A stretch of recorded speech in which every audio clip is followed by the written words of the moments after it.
Mary!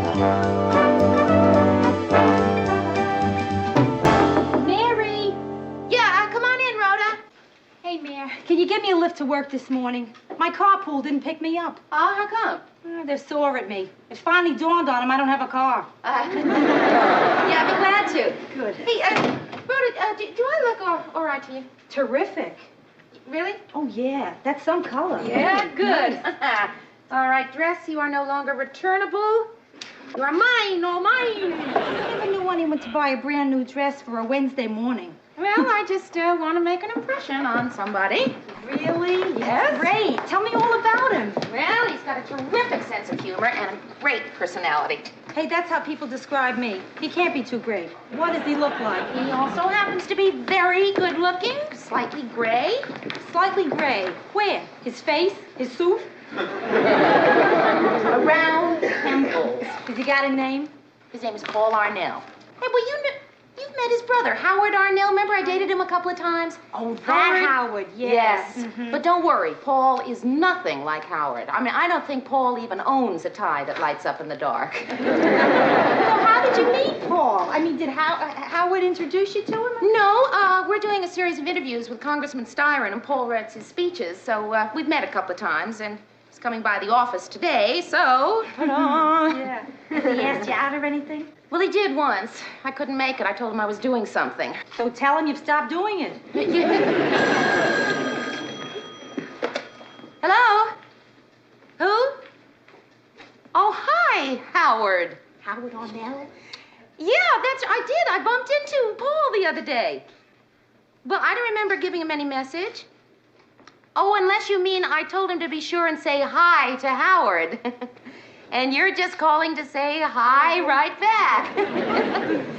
Well, hi. Listen, Howard, I've got to run. I've got some guests here. Yes, a few people just dropped in. Oh, I don't know. I guess they'll be here a couple of hours anyway. You what? You'll hold. Oh, yes, of course. I knew you were just kidding, Howard. I knew that. Listen, I really have to go. No, all right, I won't take any wooden nickels. Yes, I'll be sure to say hi to Paul when I see him. Right, good talking to you, too. Mary. Bye-bye, Howard. Quick, before he calls again.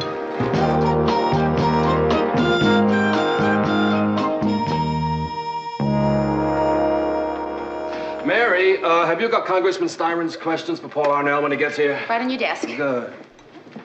You know, Murray, I've been meaning to ask you, just hypothetically speaking, if a man has asked a woman out and she couldn't make it, how does she go about asking him or getting him to ask her out again? Oh, well, it depends on who the particular man is and who the particular woman is. Well, nobody in particular. Any two people, just hypothetically speaking. Hey, is the hypothetical woman you? I shouldn't even have brought it up. Just there's something, kind of interesting about him. Who? Paul Arnell. Paul Arnell? Hey, he's great. Why don't you go out with him? Well, I don't know. Just came off the wire, Mr. Grant. Oh, thanks. Mary? Sir? Skip it. Skip what? Sit down. Mary, I know what you think of me. Same as everyone else thinks of me. All business, no time for sentiment. Tough, Lou Grant. Oh, no, Mr. Grant. I don't think that you're so... What? Well, usually I do. You're tough, Lou Grant. But underneath it all, Mary, I think of you like a daughter, which is saying a lot. Because I have 3 daughters, and one of them I don't even think of as a daughter. You're very sweet. In a tough sort of way. Right. So when I heard certain things around the office, I made certain inquiries so that maybe I could help you out with a certain situation.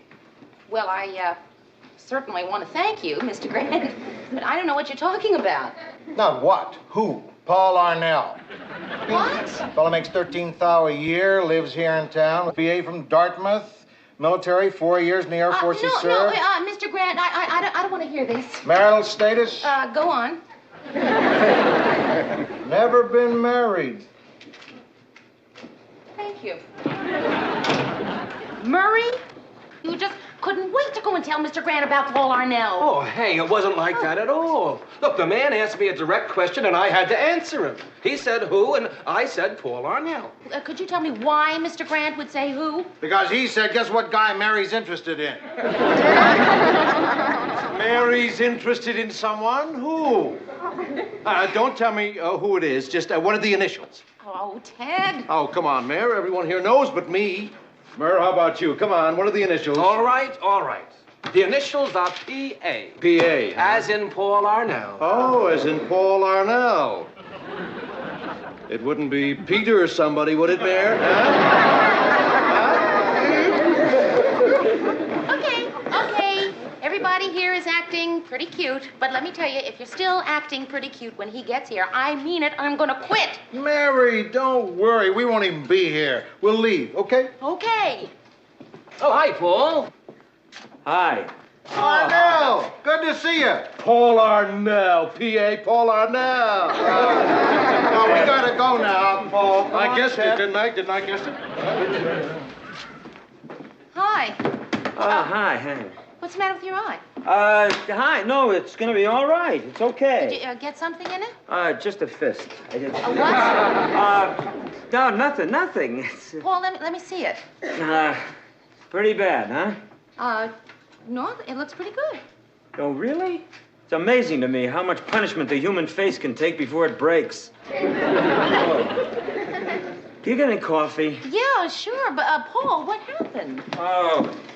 I was sitting next to this guy at a lunch counter, and he's reading Styron's speech in the newspaper, and he's making loud, rude remarks, you know. Uh-huh. So oh, cream and sugar? Okay. Did you tell him that you wrote it? Oh, no, not right away. He had a tattoo. Paul, what has that got to do with it? Well, Mary, look, there are two kinds of people in the world. Guys with tattoos and guys who are afraid of getting hit by guys with tattoos. Well, did you, finally tell him that, you wrote the speech? Yeah. So anyway, I stop. I say, hey, look, look, my friend, I wrote that speech. Right? So he gets a little embarrassed, you know, and that's when he hit me. Well, you didn't get into a real, a fight, did Fight? you? No, Mary, there was no fight. Good. It was more like a beating up. Well, at least you acted civilized. I mean, you didn't hit him back. Worse. I did worse. I kicked him. I mean, you know what I mean? All your life, since you're a kid, all you ever hear is men don't kick, not under any circumstances. And girls don't bite or scratch. Yeah, well, except during wartime, then maybe an enemy soldier would kick. Yeah, or bite or scratch even. Yeah, anything. well, but not a wholesome American boy. Right. Hey, Paul, that eye does look like it's beginning to swell up. Oh, really? Yeah. You put hot water or cold water on a swelling You go eye? sit down, I'll do it. Ooh. You know, I think I wrecked my toe. When you kicked him? Yeah, I missed him and I hit the counter. And I think I got him. I think he must have broken his fist on my face. Oh, yeah, that's good. Other eye? He hit you there, too? No, it just feels good. Your eye? Say, listen, Mary, would you be suspicious if I showed up at your apartment every night and you had to fix up my eye? No, not in the least. Oh. Would you, how about Friday night, say around 8 o'clock? Are you busy? Friday night at, Without a swollen eye. No, I'm not busy. I'd like that. Great. That's terrific. I'll be looking forward to it. Me too. Yeah. See you. Paul! The Styron interview, we still haven't gone over the Styron material. Styron, right, yeah. Sure I made such a great exit. Why is nothing ever perfect? Hey, Mary. Mexican with graying temples. Give me a zip. Oh, sure. Don't you feel a little peculiar about going out with Paul? What? Because of Howard. Rhoda, I told you, Howard and I were never what you'd call a big thing. Mary, I thought he told you he loved you. Yeah, he did. He tells everybody he loves them. I mean, Rhoda, if you dialed the wrong number and got Howard, he'd tell you he loves you. You would, huh? That's worth a dime. It's been a while. You're a magnifying mirror. Mary, why didn't you warn me? I thought it was a relief map of the moon. When they sell a magnifying mirror, they should include a printed suicide note. Rhoda, I think that's probably Paul. Yeah, probably. So, you want to, Okay. If you want me to stay around and help you break the ice, I'd be glad to. Hi, Paul. Hi. Let me take your coat. Oh. I'd like you to meet my friend, Rhoda Morgenstern. This is Paul Arnell. Ah, Well, hello, Paul. nice to see you. Now, Mary didn't tell me she was expecting company. I guess I'll just be running along. Say, Mary, you know that package that was delivered? You know the one I mean. It has very nice wrapping. Very nice wrapping. Good night, Rhoda. Much nicer than its brother.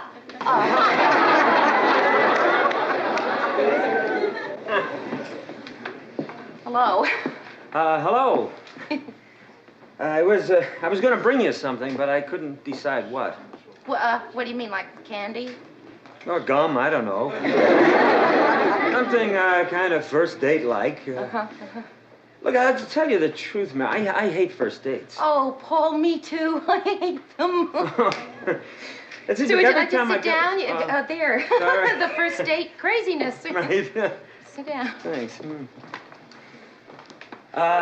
Say, Mary, do you remember when I was beaten up and I came to your office the other day? Yeah.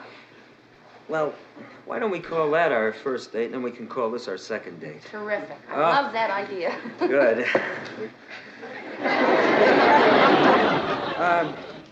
Also, listen, I don't want you to think I'm rushing into things, but this just being our second date, I'd like to take you home and have you meet my folks. What? Is that what you think? See, they're leaving for Europe tomorrow for 2 months, and I've just got to stop by. Oh, well, sure. I'd like to see them again. I met them once with Howard. Oh, yeah. Well, it's really not where I would like to take you on our first time out. Second time. You know, if this was our first date, in a couple of hours, I'd probably be standing right here, wondering, should I kiss her goodnight while I got her? Or should I just wait, take a chance? Maybe she'll invite me in. You know what I mean? All that stupid I stuff. know. Like, should I let him know that I wouldn't mind if he kissed me goodnight, or then would he think that I was, well, you know. Mary, just to get it out of the way. I want you to know, Mary, that I still respect you.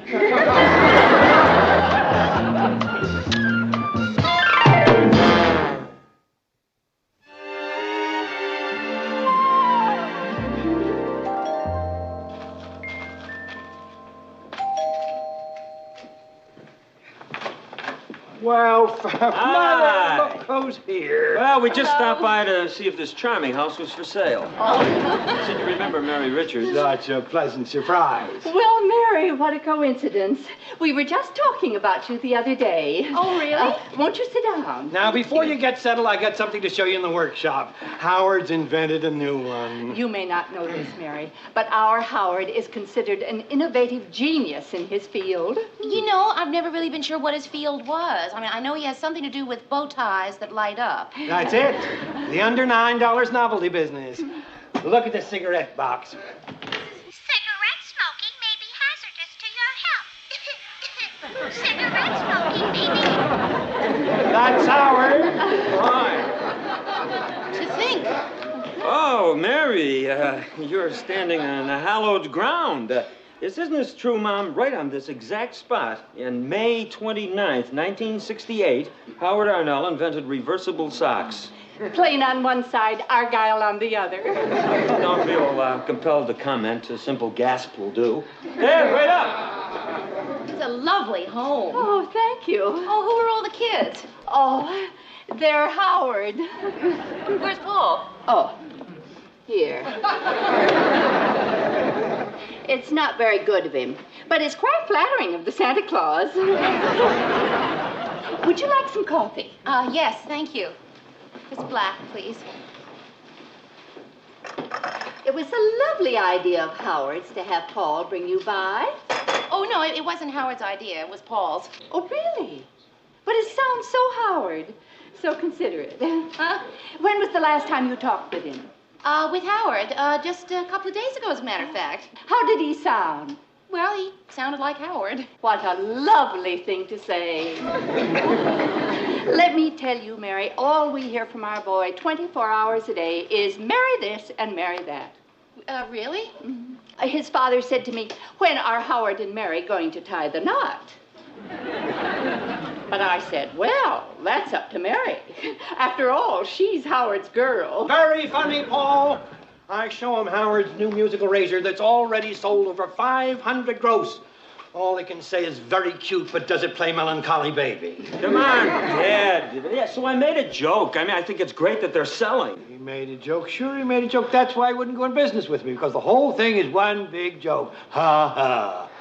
Well, novelties are no joke to Howard. Brian, we have company. I'm sure to a big Ivy Leaguer like Paul, a joke of a business like novelties, well, how can it compare with writing out a lot of speeches for people? Well, now, Dad, wait a minute. It's not what you call just writing out a lot of speeches for people. Oh, Paulie, he's just talking. Oh, yeah, Mom, I know. But I mean, I've got to say it. It's not what you'd call writing out a lot of speeches for people. It's trying to get the thoughts of a very dedicated and concerned man down on paper. Did you read Styron's last speech? His last speech? No, he didn't. Well, you should have. Look, all the New York papers said it was a turning point in Styron's career, and that with his kind of outspokenness, he could be a contender for governor in a few years, and after that, who knows, he could go any place, even the White House. Maybe even the White House, Dad. So when I'm writing for Styron, that's what I'm writing about. Well, as long as you're keeping busy. Well, it's good to be home. Well, listen, this is your bon voyage party, so let's wish you a bon voyage. And are you really looking forward to your trip? We're going to London, Dublin, Asia, and Paris. Tell me, is there something you'd like us to bring you back? Oh, well, that's very sweet, but no, thank you. How about some nice Irish lace? Howard would love you in lace. Mom. Well, he would. After all, Irish lace makes such a nice, you-know-what veil.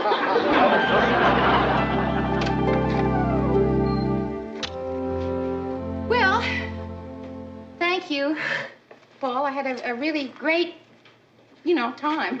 Oh, sure. You had such a great time. You're home at 9:30. If you would have had any more of a great time, you could have been home by 8:30. Now, Mary, I'll tell you, they're just weird on the subject of Howard. You know that talk about you and Howard, I should have said something. No, I should have said something. It's just that it's a little difficult to tell a woman you're not interested in her son when you're staring into practically a shrine of his baby pictures. Would you like some coffee? No, thanks, Mary, no. I tell you, I'm going back to the house. What, now? Yes, right now. Those two people are leaving for Europe tomorrow for 2 months. Now, I don't want them spending another 60 days thinking you're Howard's girl. Do you want to come with me? Well, I don't know. I think I'd probably feel a little funny. Well, okay, if you feel funny, but I've got to go back there. He walks up the stairs to the door, hoping she'll follow. He looks back. She gave him an encouraging smile. Then she made a decision. She's going with him. And a moment later, she's there by his side. Taking his arm, she turned out the lights. And they walked wordlessly into the night.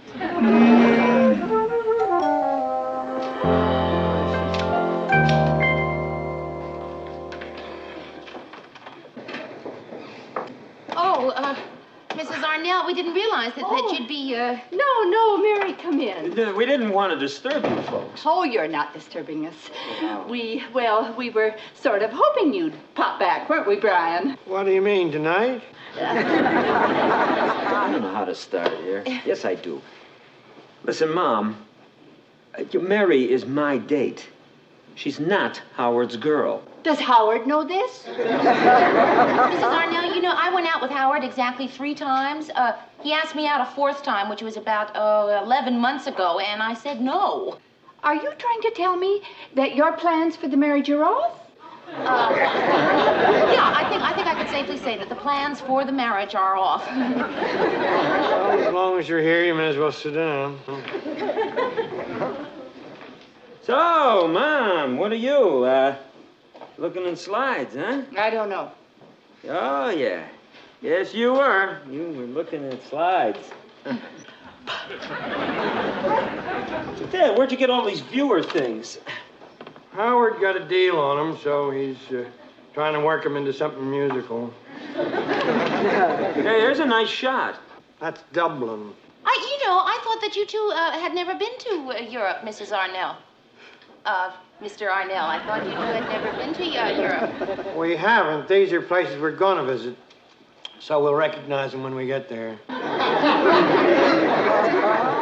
Come on, Mother. Look at slides. It's getting late. Okay, here we go. Viewers up, everybody. Everybody click to number 1. Everybody got number 1? Yeah. Good. Gee, this certainly is beautiful. Where is it? Looks like Disneyland. No, Dad. It's the Kremlin. Well, we're not going there. Number 2. Everybody click to number 2. You can click all you want, but I'm not going. You're not what? I'm not going to Europe, Brian. That's all, period. What are you, crazy, Mom? What do you mean you're not going? She's going. Click to number 3, everybody. Number 3.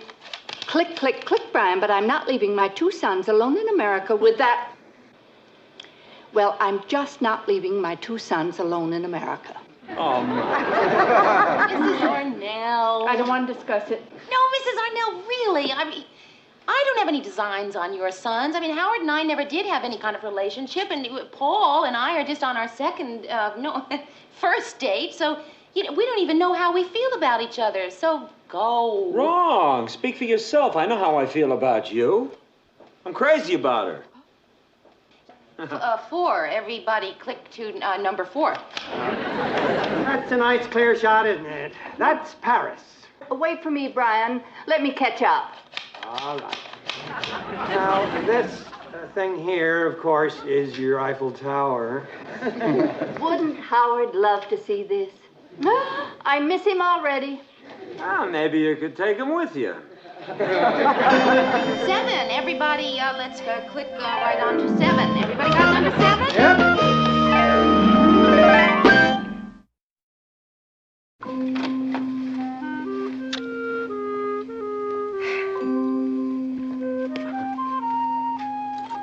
You get the feeling we're always standing here? Yeah, well, sort of, yes. Well, here we are. Do I come in? Do I say goodnight? Do I talk a lot to cover my self-consciousness? Why don't we discuss it inside? Well, tomorrow morning, 8 a.m., the folks are off. You think your mother's ever going to recover? Recover? What if she sees her present? Well, what'd you get her? Howard. I bought him a ticket.